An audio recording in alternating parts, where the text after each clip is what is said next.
యావత్ తెలంగాణ 10 లక్షల ఉద్యోగుల అదేవిధంగా 206 సంఘాలకి ప్రాతినిధ్యం వహిస్తున్న తెలంగాణ ఉద్యోగ జేఏసీ పక్షాన అత్యవసర కార్యవర్గ మీటింగ్ ఎగ్జిక్యూటివ్ మీటింగ్ పెట్టుకొని మొన్న జరిగిన 11/11/2024న వికారాబాద్లో జరిగిన దుర్ఘటన ఒక రకంగా అమానుష చర్య. అదొక బ్లాక్ డేగా యావత్ ఉద్యోగ సమాజం పౌర సమాజం కూడా బ్లాక్ డేగా ట్రీట్ చేయాల్సిన అవసరం. ఎందుకంటే ఒక జిల్లా పరిపాలనాధికారి ఆ జిల్లాలో ఏది జరిగినా మంచి జరిగినా చెడు జరిగినా చెప్పుకోవాల్సింది, నిర్ణయం తీసుకునే డిస్క్రిప్షన్ పవర్ ఉన్నది ఒక జిల్లా మేజిస్ట్రేట్గా ఉన్న జిల్లా కలెక్టర్ గారికి. ఆ కలెక్టర్ గారిపైనే ఒక ఫార్మా సిటీ కోసం అని చెప్పి ల్యాండ్ ఎక్విజిషన్ కొరకు, అది కూడా ప్రజాభిప్రాయ సేకరణ పబ్లిక్ హియరింగ్ కొరకు నిర్ణయం తీసుకోవటం కాదు, అభిప్రాయ సేకరణ కొరకు పోయే అధికారుల పైన అమానుషంగా ప్రీ ప్లాన్డ్గా రాజకీయ కోణంలో రైతుల ముసుగులో ప్రజల ముసుగులో అవి రాళ్ళు కావు బండలతోటి కంపతోటి కాళ్ళ చెప్పులు బూట్లతోటి తొక్కి జిల్లా కలెక్టర్ గారి మీదతో సహా అడిషనల్ కలెక్టర్ గారు అదేవిధంగా అక్కడున్న స్పెషల్ అధికారి ఆర్డీఓ గారు ఈ కింది లెవెల్లో ఉన్న ఇంకా తహసీల్దార్తో కలిపి deputy tahsildar senior assistant revenue inspector ఆడ 4th క్లాస్ ఎంప్లాయీసు డ్రైవర్సు వాళ్ళతో పాటుగా అవుట్ సోర్సింగ్ కాంట్రాక్ట్ ఎంప్లాయీ చెప్పుకోలేని వాళ్ళ మీద ఒక రకమైన దాడి అంటే భయభ్రాంతులకు గురి చేయటం. మేము ఉద్యోగ సంఘాల నేతలుగా గత 30 సంవత్సరాల నుంచి చూస్తున్నాం. ఎప్పుడు కూడా ఇటువంటి పరిస్థితి జరగలేదు.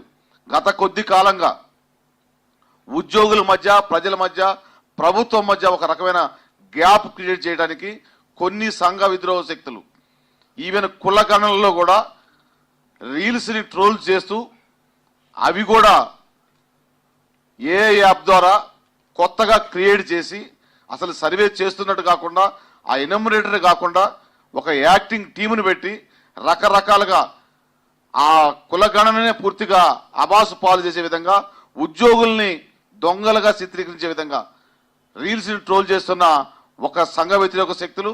దాంట్లో పాటుగా మనం జరిగిన ఇవి మనం చూస్తున్నాం. ఈ మధ్యన ఇందాక మా చైర్మన్ గారు చెప్పినట్టుగా హై స్కూల్ టీచర్లు కానించి ప్రైమరీ స్కూల్ టీచర్ కానించి అంగన్వాడీ టీచర్స్ అందరు ఎంప్లాయీస్ పైన కూడా ఈ 20 సంవత్సరాల్లో మేము చూడని ఒక కొత్త సిస్టమ్ ఉద్యోగుల్ని భయభ్రాంతులకు గురి చేసే విధంగా మేము తీవ్రంగా ఖండిస్తూ మేము చెబుతున్నాం. తెలంగాణ ఉద్యమంలో తెలంగాణ సాధనలో మా యొక్క పాత్ర ఎవరు ఏది చెప్పినా మరవలేనిది, ప్రాముఖ్యమైనది. మాకు ఉద్యమాలు చేయడం కొత్త కాదు, ఉద్యమాలకి ట్రైనింగ్ ఇవ్వడం కొత్త కాదు. మేము వీటిని ఎదుర్కోవడానికి కూడా సిద్ధంగా ఉన్నాం. యావత్ 10 లక్షల ఉద్యోగుల పక్షాన జేఏసీగా మాకు కూడా 2 చేతులు ఉన్నాయి. మేము ప్రజల్లో భాగమే. మేము పౌర సమాజాన్ని కూడా అడుగుతున్నాం. ఇంత పెద్ద ఇన్సిడెంట్ జరిగాక కొద్దిమంది రాజకీయ నాయకులు కొన్ని రాజకీయ పార్టీలు ముఖ్యమంత్రి గారు రెస్పాండ్ అయ్యారు. కొంతవరకు కూడా చిన్న చిన్న ఇన్సిడెంట్స్కే ఒక ఉద్యోగి చిన్న తప్పు తెలిసో తెలియకో చేస్తే గంటలు డిస్కషన్ చేస్తూ ట్రోలింగ్ చేస్తూ వారాలకు పేపర్లు రాపించుకునే ఈ నాయకులందరినీ అడుగుతున్నాం. ఈ చర్య పైన మీ అభిప్రాయం ఏంటి? మేము దీన్ని తీవ్రంగా ఖండిస్తూ కార్యాచరణ కూడా ఇటువంటి సంఘటనలు మళ్ళీ పునరావృతం అయితే యావత్ జేఏసీ పక్షాన ఉద్యోగుల పక్షాన మా కార్యాచరణ ఎట్లా చేయాలో మాకు బాగా తెలుసు. ఆ కార్యాచరణ ఎట్లా ఆచరించి చూపించాలో కూడా మా ఉద్యోగ సంఘాలుగా మాకు తెలుసు. ఇది కొత్త కాదు. ఈరోజు అత్యవసర జేఏసీ సమావేశానికి హాజరైన అన్ని సంఘాల నాయకులందరికీ అలాగే ఈ కార్యక్రమానికి వచ్చిన ప్రింటింగ్ అండ్ ఎలక్ట్రానిక్ మీడియా మిత్రులకు అందరికీ నమస్కారాలు తెలియజేస్తూ ఈ మధ్యనే అంటే 11/11/2024 మొన్న జరిగిన వికారాబాద్లో జరిగిన దాడి అంటే ఒక జిల్లా కలెక్టర్ యంత్రాంగాన్ని తీసుకొని ప్రజల వద్దకు పోయి ప్రజల సమస్యల పరిష్కార మార్గంగా ప్రజా సదస్సు పెడితే అక్కడున్న కొందరు రైతులతో కలుపుకొని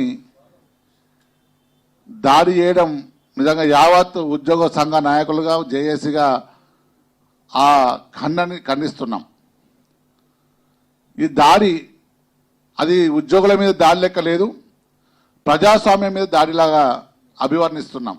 ఎందుకంటే ప్రజాస్వామ్య వ్యవస్థలో ఉద్యోగులుగా మా బాధ్యతలను మేము నిర్వర్తిస్తుంటే మా బాధ్యతలకు ఆటంకం చేసుకుంటూ ఇలా కలెక్టర్ గారిని, అలాగే అక్కడ ఉన్న ఆర్డీఓలను, అడిషనల్ కలెక్టర్ గారిని, అక్కడ ఎంఆర్ఓలను, డిప్టీలను, డీటీలను, అలాగే మా పంచాయత్ సెక్రటరీలను, అక్కడున్న ట్రాన్స్పోర్టర్లను, డ్రైవర్లను, అక్కడున్న యావత్ ఉద్యోగులందరినీ ఒక దాడి చేయడం.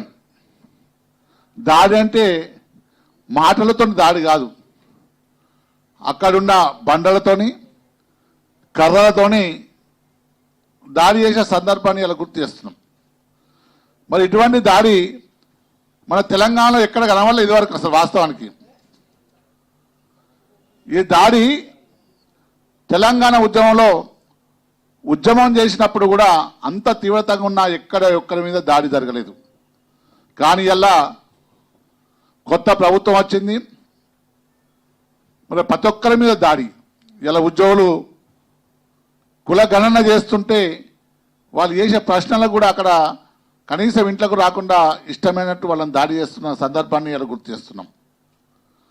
ఇలా అంగన్వాడీల మీద, టీచర్ల మీద, అలాగే ఆశా వర్కర్ల మీద, ఏఈఓస్ మీద, ఒంటరి మహిళలు ఉన్న ఉద్యోగుల మీద, పంచాయత్ సెక్రటరీల మీద మరి దాడి చేసుకుంటూ పోతే ప్రజాస్వామ్యానికి విలువ ఎక్కడ ఉంటుంది? మరొక కలెక్టరు ఆయనపై దాడి చేస్తుంటే ఆ విజువల్స్లో కనబడుతుంది కలెక్టర్ మీద దాడి చేసినట్టు ఆయన కారు మీద బండలేస్తుంటే. కానీ ఆ దాడిని కూడా చెప్పలేని పరిస్థితి తీసుకొచ్చిన మనం ఏమని చెప్పుకోవాలి ఈ ప్రజాస్వామ్యంలో? మరి దాడి జరిగింది కూడా ఒక ఐఏఎస్ ఆఫీసర్ అయి ఉండి ఇలా జిల్లా కలెక్టర్, మరి ఆయన కూడా దాడి చేయడం, మరి యావత్తు ఐఏఎస్ ఉద్యోగ సంఘాలు, వాళ్ళకు కూడా సంఘాలు ఉన్నాయి, వాళ్ళు కూడా ఖండించకపోవడం. మరి ప్రజల మీద కేసులుంటే ఎత్తేయని చెప్పిన ప్రజానాయకులారా మిమ్మల్ని అడుగుతున్నా, మరి మా ఉద్యోగుల మీద దాడి చేస్తే ఏ ఒక్క ప్రజానాయకుడు ఖండించలేరు, ఒక ముఖ్యమంత్రి రేవంత్ రెడ్డి గారు, ఒక ఇద్దరు మంత్రులు తప్ప. మరి వీడు ప్రజల్లో భాగం కాదా? వాళ్ళు రైతులా, లేకపోతే అల్లరి మూకాలా, లేకపోతే రౌడీలా ఇలా దాడి చేసిన దాన్ని తేల్చవలసిన బాధ్యత ఇలా ముఖ్యమంత్రి రేవంత్ రెడ్డి గారి పైన ఉంది. ఏమనంటే అమాయక రైతులు అంటారు. రైతులైతే దాడి చేయొచ్చా? ప్రభుత్వ ఉద్యోగులను కలెక్టర్ మీద దాడి చేయొచ్చా? గతంలో పట్ట పగలే కిరోసిన్ వేసి ఒక తహసీల్దార్ని చంపితే ఏ చర్య తీసుకోని ప్రభుత్వాలు. ఇలా ఉద్యోగుల మీద ఈ దాడి చేస్తే యావత్ ఉద్యోగ లోకం ఊకుండే పరిస్థితి లేదు. అటు వాటిని వాళ్ళని గమనించి వారి మీద ఎంక్వైరీ